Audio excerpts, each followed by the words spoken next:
Kamusta mga kaibigan? Ako si Typhoon. Mga kaibigan, isang mainit na pagbati, respeto at pagmamahal mula sa akin sa inyong lahat sa panibagong araw na ito. Mga kaibigan, itutuloy natin ngayon ang serye tungkol sa kagubatan kung papalarin. Ngayon, sabihin ko na lang na may nakuha akong bagong impormasyon. Alam nyo naman, dahil kayo rin ay naririto, galing sa iba't ibang lugar ang mga balita. Hinabol natin ng lobo at naglagay ng trail camera. Nakita natin ang gusto natin at nakuha ang mga larawan. Dapat papasok tayo sa gabi, pero hindi pa natuloy, sana suwertihin tayo. Pupunta rin tayo sa gabi. May balita ko natanggap ngayon dito sa isang bagong baryo ay may nahuli silang oso. Ibig ko sabihin, may nasalubong silang oso. Kasi panahon na yun ng kabute. Pumunta ang mga tao sa bundok, lolo, para mamitas ng kabute. Doon ninarap ng oso ang kaibigan natin. Pagkatapos noon, natakbuhan sila. Naaalala mo ba yung lugar na sinabi ko nung nakaraang taon? Pumunta tayo noon sa bundok na may niebe at nakakita ng bakas ng paa ng oso. Ikinuwento niya sa akin ang tungkol sa gubat. Ngayon, kung papalarin, susundan natin ang oso. Tingnan natin kung mahahanap o may bakas tayong makikita. Interesado talaga ako. Para sa misyon na ito, gusto ko sanang isama sina Hector, Carlos at iba pa. Pero dahil hindi sila magkasundo, hindi ko sila madadala. Sasabihin ko sa inyo kung sinong isasama natin. Bago tayo umalis, hiling ko lang na huwag ninyo akong bigyan. Pag-like ang video na ito, mag-subscribe at mag-iwan ng komento para masuportahan ninyo ako. Matutuwa talaga ako. Ngayon, tingnan ninyo. Ngayong araw, si Getche Hanim ang nasa isip ko. Getche. Gece, anak halika. İşesama kozi gece. Gusto ko kung si Getche ang sumama sa akin. Ngayon, isasama ko yung mga asong magkasundo. Gusto ko ring isama si Maraz. Pero may problema siya sa paa, kaya hindi siya pwede. May naiisip na akong grupo. Maraz, Apollo. Sabi ko, kunin ko na rin si Getche at iba pa, magiging maganda silang grupo. Dahil alam ko na magkaugma sila ni Getche at magbabantayan silang para mag-ina, kukunin ko si Apollo. Darating si Apollo Papa. Pagkatapos noon, tumalon din si Apollo mula roon. Tingnan mo, may kadena pa, sandali, palayain din natin siya. Apollo! Nasaan ka na? Tapang na bata. Ngayon, kung may humarang o panganib, susugod silang mag-ina ng walang takot. Sana maisama si Maraz, pero hindi maaari ngayon. Sandali, Apollo, pagkakawalan mo na kita, anak. Tignan mo, tumalon siya mula dito. Nakita mo ba? Sobrang maloko talaga ang bata. Apollo, paparating na si Papa. Kailangan din nating dalhin sa kanila ang isang mabagsik na hari ng gubat. Manghuhuli ng baboy, manghuhuli ng puma, manghuhuli ng leon. Tyson, Papa. Kukuhanin natin si Tyson. Tyson! Gabi, Apollo. Ngayon, ihahanda ko na ng dahan-dahan ang mga leon ko. Tara, bisitahin natin si Tyson, Papa, sandali. Tyson! Nasaan ka na, gwapo kong anak? Anak, dumating na ang oso. Gusto mo bang sundan natin yung oso? Ha? Alam mo yung anak ko, pag nakita niya yung oso, kakainin niya agad yun, di niya papansinin ng luha. Tigasin talaga anak ko, sandali. Halika anak, dahan-dahan lang. Palayin din natin si Tyson, Papa. Takbo anak, takbo. Sana, ang galing ng anak kong leon.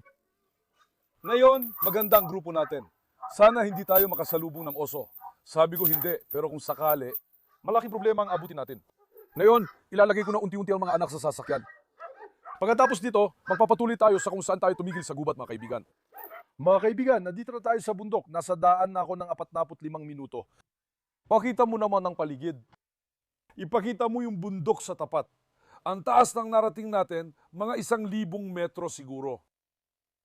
Ang tirahan ng mga oso ay yung mga bundok, yung mga kuweba, at yung mga liblib at malalayong lugar. Ngayon, pinalaya ko na si Apollo. Palayain din sina Tyson at Gabi. Halika anak.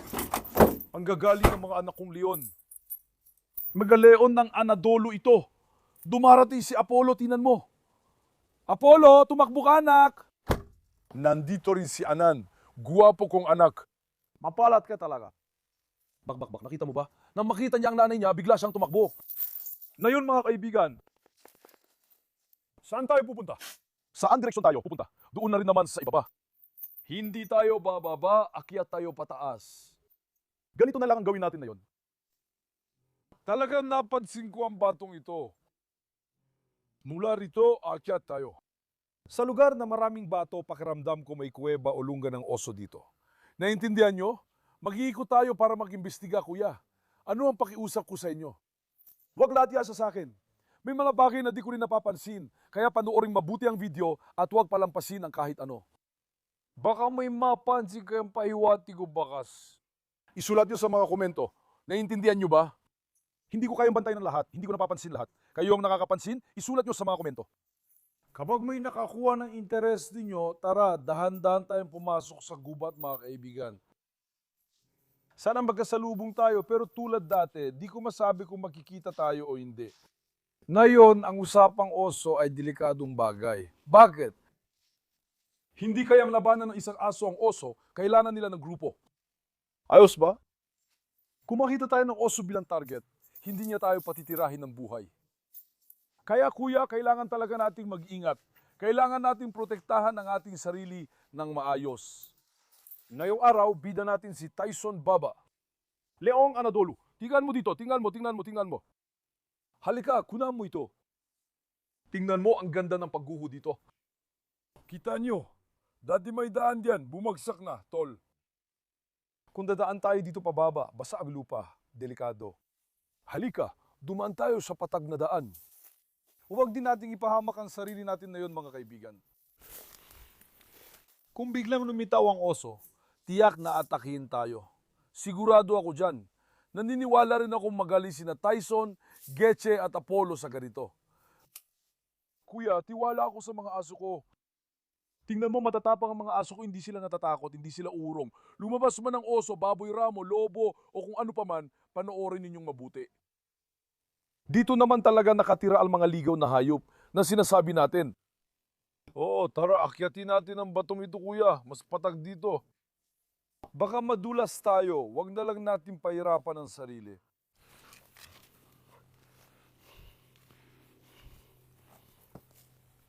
Ngayon, akyat tayo hanggat kaya natin sa tuktok.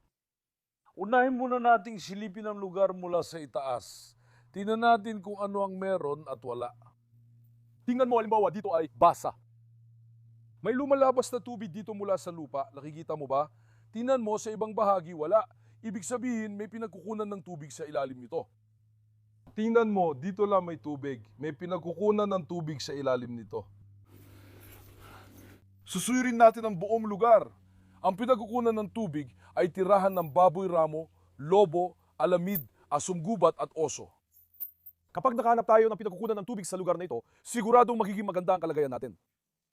Sandali na una nang naglakad si Tyson Baba. Tingnan mo, si Tyson ay may naamoy. Sundan natin si Tyson ngayon. Sa simula pa lang, kailangan talagang sundan ng mga aso ngayon. Dahil naamoy nila, mga hayop sila sa kagubatan, sila ang magdadala sa atin. Tingnan mo, si Tyson may nakita sa isang bagay, kuya. Tingnan niyo nga. Ano yun, pre? Pare, may hayop dito. Tingnan mo. Hindi ba aso to?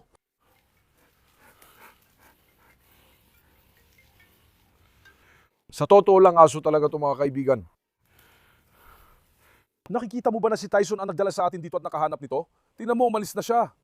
Ayan, may daan dito. Tingnan nyo, nayupi rito. Nakikita nyo ba? Tingnan nyo. Tingnan nyo, nayupi rito. Dito duman ng hayop. May pinatay silang aso dito, kuya. Bismillahirrahmanirrahim. Saglit na. Sandali, tingnan ko kung ano nangyari sa kanya. Kuya, wasak na yung hayop. Tingnan mo dito. Tingnan mo, parang kinagat o kinamot. Tingnan mo sa ilalim ng tiyan niya. Pinira-piraso talaga niya yung hayop, kuya. Tingnan mo. Osong pumulit sa hayop na to, hindi lubo. Tingnan mo. Ihihinto na ba natin ang recording at babalik na lang? Ano sa tingin mo, ha? Sa totoo lang, napunta tayo sa delikadong lugar, ha? Tingnan mo pagkahampas sa aso, napilas ang tiyan nito. Nakikita nyo, hindi biro ang laban sa oso, mga kaibigan. Yung oso, may kuko siya na kasing laki ng daliri ko. Baka mas malaki pa. Si Tyson naamoy at nahanap niya agad. Tingnan mo. Ngayon, ang totoong anak ng Argentina, si Dogo Argentino. Mga aso, ito na panggaso. Kanino ka umunggol, Apollo? Dahil mga asong pangaso sila, matindi ang pang-amoy nila. Kita mo, dinala agad nila tayo rito. Saksi ang langit at lupa, dinala talaga tayo dito, kuya. May iba pa sa aso. Oh, tingnan mo. Hindi natin napansin. Pero binuksan din ng mga kaibigan ang ulo niya. Saksi ang langit at lupa na totoong binuksan ito. Siguradong gawa ito ng oso. 1,000,000% oso. Binuksan ang ulo niya, binuksan ang tiyan niya, binuksan ang binti niya, gawa ito ng oso. Sinugatan ng kuko ang hayop na ito. Naintindihan niyo ba? Delikado talaga ang napuntahan natin, kuya. Ngayon, halika na mga kaibigan, magpatuloy tayo ng kaunti. Tuloy natin ang pag-explore dito. Ano kaya matatagpuan natin? Ano ang lalabas? Curious din ako. Tingnan mo, humiga siya dito sa nakikita ninyong lugar. Dito, tingnan ninyo. Dito lang sa mga damo may naapakang bahagi. Nakikita niyo ba? May naapakang bahagi sa mga damo. Ganito ba tayo dadaan o bababa tayo? Ha? Mas delikado sa ibaba. Tara. Pababa tayo. Tyson, halika anak. Bismillah. Naku. Mag-ingat ka sa paglakad, madulas ang dinadaanan. Nandito si Tyson, pero nasaan si Getche at Apollo? Getche, lapit ka. Gece halika anak. Gece, halika, Gece. Huwag niyo ako sigawan, baka tawagin niyo pang oso dito. Lumapit ka ng maayos. Halika anak. Sandali, si Tyson ay may inaamoy pa doon. Tara, kuya, pamaba tayo. Nakita niyo, di ba? Naku. Ingat kuya, may mga batong nakakalat sa sahig. Kuya, ang oso ay walang awa at hindi nagpapatawad. Tingnan mo, dinala niya ang aso, nila pa talaga. Ngayon, dito tayo magpatuloy, kuya. Sa totoo lang, medyo nailang ako ngayon. Kasi wala akong kahit anong bagay na pwede ipangtanggol sa sarili ko. Naintindihan mo ba? Pero paano kung may lumitaw na oso sa harap natin? Bahala na, wala tayong magagawa kundi tumakbo o harapin ito. Tingnan natin mula sa itaas, parang bird's eye view. Gusto ko sanang tuklasin pero lahat ng lugar ay puro damuhan at puno. Ngayon, yun na nga makikita natin. Naghahanap din ako para sa atin. Kailangan natin umakyat na mataas. Maaga tayong bumaba. Apollo, halika. Saan na kaya si Apollo? Halika, Tyson. Tingnan mo, may daan dito sa gilid. Dito dumadaan ang mga hayop. Tingnan mo, puro puno ng sycamore dito. Ngayon, tingnan ninyo mga kaibigan. Ang sycamore ay tumutubo sa basang lugar. Naiintindihan ba ninyo? Ibig sabihin, may pinagkukunan ng tubig dito. Kanina lang, nakakita na tayo ng tubig na lumalabas mula sa bato. Ang dapat nating tuklasin na yon. Pinagmumulan ng tubig. Ngayon, magsasagawa tayo ng pagsisiyasat sa lugar. Tingnan mo, nayupi ang mga damo. Nakikita mo ba? Tingnan mo. Maaring dumaan dito ang grupo ng baboy ramo dahil nayupi ang damo. Magsisiyasat tayo sa lugar. Pipili tayo ng magandang lokasyon at kung mahanap natin ang batis. Doon tayo maglalagay ng camera trap. Susubaybayan natin ang makakuha. Siyempre, kung makakakanan tayo dito, naway maging mabiyaya ang ating laban. Ngayon, si Apollo ay sumugod sa unahan. Gusto mo bang painitin ko pa ang mga aso? Ayan na, si Tyson Baba ay papunta na talaga. Hulihin mo siya, anak. Hulihin mo siya, anak. Halika. Si Tyson Baba ang nangguna. Nasaan na siya, anak? Magalion ko talaga kayo.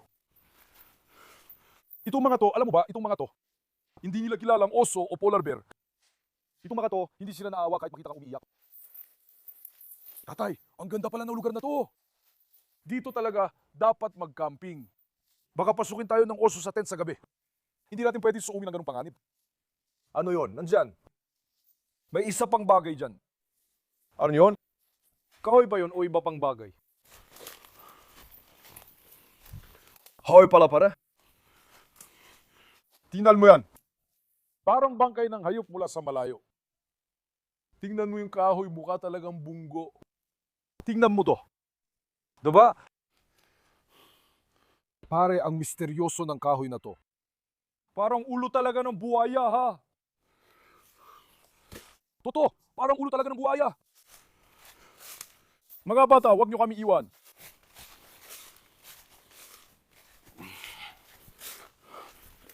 Napansin ko na dito lang naapakan ng damo, kaya ito ang daanan. Maganda rin ang lugar na ito para sa camera trap. Grabe pare.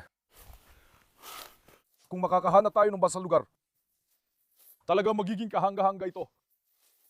Yeje, tumakbo ka anak. Tingnan mo, may naamoy sila ron. Naalala niyo ba si Sky?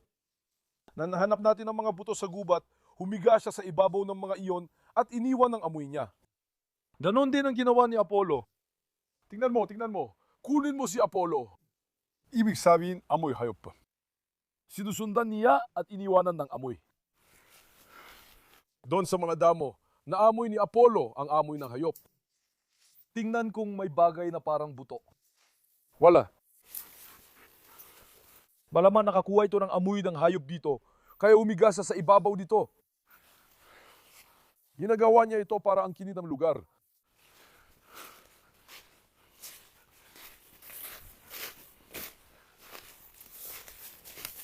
Takbo! Malamang naman. Kung may oso, pinapanood lang tayo sa malayo, pero aatake siya pag pumasok tayo sa teritoryo niya. Naintindihan niyo ba? Kung meron, pinapanood lang tayo mula sa malayo.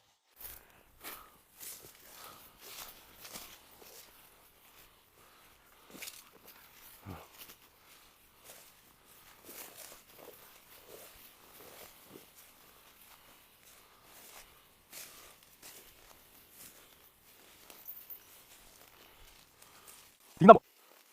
May daan din dito, nakikita nyo ba? Tingnan nyo. Dito rin, nakayupi ang mga damo. Dito sila dumaan pababa.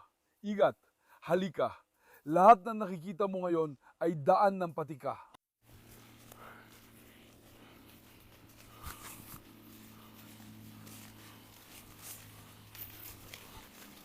Tingnan mo, may mga hukay na nabuo dito. Malaki ang posibilidad na dito, umiga ang baboy. Kung titingnan natin sa laki ng katawan, yumuko ka, tingnan mo dito. Halika. Oo, ngayon talagang napunta na tayo sa delikadong lugar, kuya. Sa ngayon, nasa tunay na delikadong lugar na tayo. Ano yun doon? Halika nga rito. Oh, yung pinuntahan natin, puro tinik. Tingnan mo, natapakan na nga itong mga damo dito. Dumaan na sila dito. Mukhang delikado talaga ang lugar na pinuntahan natin. Geje, tuloy lang anak.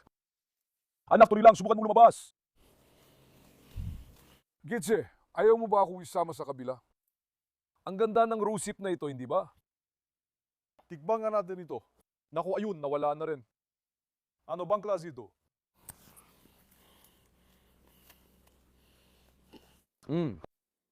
Hindi pala maganda.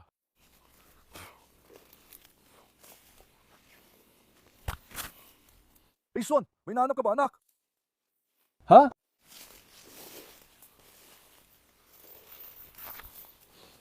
Ayan, tingnan mo, may isa pang daan sa gilid. Tingnan mo.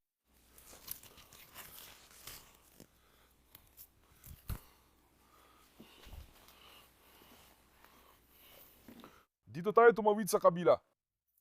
Lahat ng lugar ay may tilik. Ingat, halika kayo.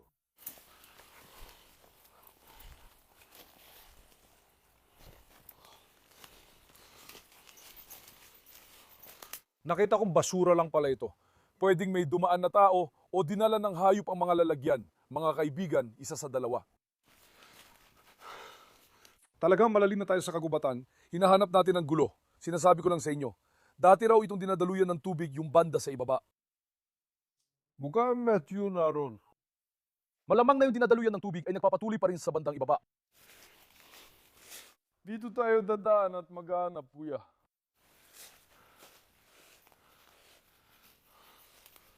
Mga kaibigan, nandito na tayo ulit. Ang dahilan nito ay hindi ko maiwasan medyo matakot dahil sa oso. Kasi wala tayong dinalang proteksyon. Kung makasalubong natin ang oso doon, siyak na pupunitin niya tayo. Naintindihan niyo ba? Oo, okay ang mga aso, pwede nilang abalahin ng oso. May liligtas natin ang sarili natin. Pero sa pagkakataong ito, ang mga aso naman ang mapapahama. Kaya na, wala rin tayong matatanaw mula sa itaas doon. Masyado na tayong pumasok sa loob ng gubat. Kunin mo si Tyson. Tingnan mo, may naamoy si Tyson. Nasaan si anak? Ulihin mo si anak. Sige na anak. Hulihin mo siya, Nat. Tingnan mo, Apollo, tingnan mo, Apollo, tingnan mo, tingnan mo, tingnan mo. Tumalon sila, naamoy nila mula sa itaas. Ngayon, kuya, kailangan natin ng lugar kung saan matatanaw natin ang paligid mula sa itaas. Ngayon, masikip dito. Una, ang gubat. Ngayon, ito ay gubat sa dalisdis. Tuktok ng bundok, lupaim. Kailangan muna nating tuklasin ito mula sa itaas. Kailangan nating hanapin ang pinagkukunan ng tubig.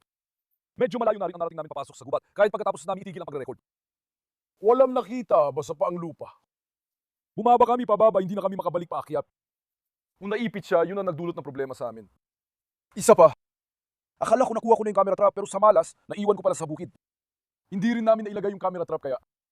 Sabi ko pa naman, doon din natin ilalagay yung camera trap. Kailangan ulit tayo maglagay ng bitag. Ayusin na natin yon. Tingnan mo, dito lagi nakatutok ang ulo ni Tyson. Tingnan mo, nakita mo ba may naamoy siya dyan, kuya? Siguradong may 100% na bagay sa taas. Tingnan mo. 100%. Itinataas niya ang ulo niya, tumitingala siya. Malaki ang posibilidad na dahil masyadong matarik dito, hindi siya naglalakas loob na umakyat dito. Tara, silipin pa natin sa unahan. Tingnan mo, pilit siya nakatingin doon. Nakita mo ba? Malaki ang posibilidad na isang mailap na hayop yon. Pinapanood niya tayo mula sa malayo, nagtago siya. Naamoy nila ang amoy niya. Delikado na pumunta rito ngayon. Kung umakyat ako at may mangyari, magkakaproblema tayo. Ano meron sa ibaba? Tingnan din natin sa ibaba. Uy, tingnan mo kuya. Pagbaba mo dito, iba na usapan sa pag-akyat pabalik na yon. Basa at madulas ang lupa mga kaibigan. Ang hirap nating umakyat dito. Tyson baba, kalma lang. Halika. Halika mga leon ko. Sana nadala ko si Maras kaso ang paa niya, hindi ko siya nadala kasi may iniinda siya. Halika, tingnan natin. Ngayon, una muna nating susuriin ang lugar na ito, kuya. Tuklasin muna natin kung anong itsura ng lugar. Ano ba talaga ito? Anong meron at wala dito? Isa na naman pagkakataon, isang posibilidad, baka may makita tayo, baka wala, hindi ko masasabi. Pero, hindi natin pwedeng isugal ang sarili natin ng basta-basta. Kailangan nating dalhin dito ang pamproteksyon natin. Kung hindi, huwag ninyong isipin na biro ito, malaki ang magiging problema natin. Kaya naman. Ngayon, maglakad ba tayo ng kaunti pataas? Sana makapunta tayo dito, kaso walang madaraanan paakyat mula dito. Interesado ako sa lugar na naamoy ni na Tyson at Apollo. Sabi niyo rin na isama ko si Suslu. Pre, si Suslu ngayon ay isang asong pananggaso.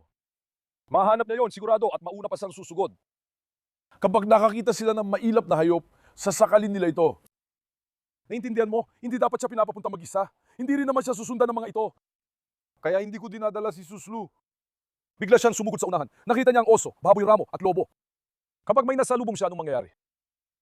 Mayon, isang kuko, isang bibig. Malununod nila si Susli. Kaya hindi ako nagdadala ng asong pangaso, kuya. Kung hindi, dadaling ko naman siya. May punto ka naman. Kung alam ko lang na susundan siya, hindi sila pupunta. Ayun na naman si Tyson, umalis na naman mag-isa. Sige, tumakbo ka nga.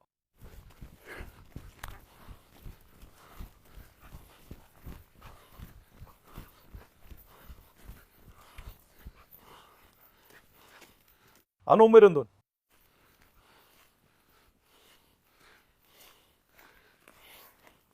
Baka papunta yon sa baryo?